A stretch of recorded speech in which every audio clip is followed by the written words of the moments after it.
এরপর দুপুরবেলা রান্নাবান্না শুরু করে দিয়েছি। একটু ঘরে কাজ হচ্ছে বলে লাইটগুলো অফ হয়ে গেল হঠাৎ করে।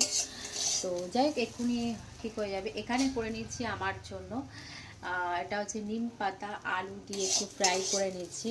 এটা খেতে আমার বেশ ভালো লাগে, মানে একদিন করেছিলাম ভীষণ ভালো লেগেছিল বলে এটাকে আবার করছি। কারণ আজকে নিম পাতা না খেলে আমার আর খাওয়া হবে না, ওই জন্য এটাকে ফ্রাই করে নিচ্ছি।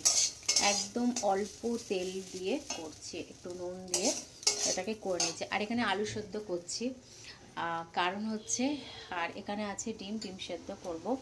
আর এখানে আছে গোবিন্দভোগ চাল, এটা আতপ চাল না কিন্তু গোবিন্দভোগের চাল। এই যে তো এই হচ্ছে ব্যাপার, এই হচ্ছে আমাদের দুপুরবেলার খাবার দাবার। আর একটু বেগুন ফ্রাই করার ইচ্ছা আছে, কারণ আজকে দুপুরবেলা মানে গোবিন্দভোগ চালের ভাত, ঘি, আলু সেদ্ধ আর ডিম সেদ্ধ আর বেগুনকে ফ্রাই করব, এই দিয়ে খেতে ইচ্ছা করছে, তো এই জন্য করে নিচ্ছি।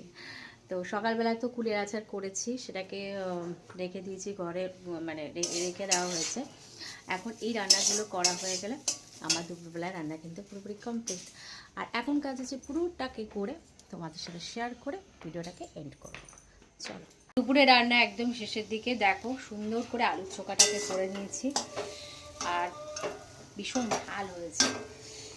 এই হচ্ছে ব্যাপার, অনেকটা হয়ে গেল, থেকে যাবে হয়তো। তো আলুর চোখা এখন পুরোপুরি কমপ্লিট, গ্যাসটাকে বন্ধ করে দেবো। আর এখানে প্যান ভাত বসিয়ে দিয়েছি, এই যে ভাতটা হোক। আর এখানে ডিম সেদ্ধ হয়ে গেছে, এবার এটাকে নামিয়ে আমি একটু চা খাবো। আর এই যে বেগুন ফ্রাই করব, কেটে রেখেছি, চা খেতে হবে। চায়ের জন্য জলটাকেও রেডি করে নিয়েছি।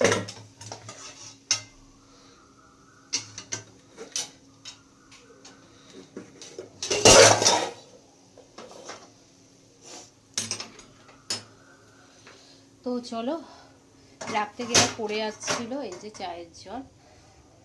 তো চলো এখনকার মতন ভিডিওটাকে এন্ড করি। ভিডিওটা ভালো প্লিজ লাইক করো, কমেন্ট করো, শেয়ার করো। আজকে দুপুরের খাবার এরকম, এই খাবার হলে না কি যে অপূর্ব আগে। আর সাথে আছে রেড কাউ ঘি।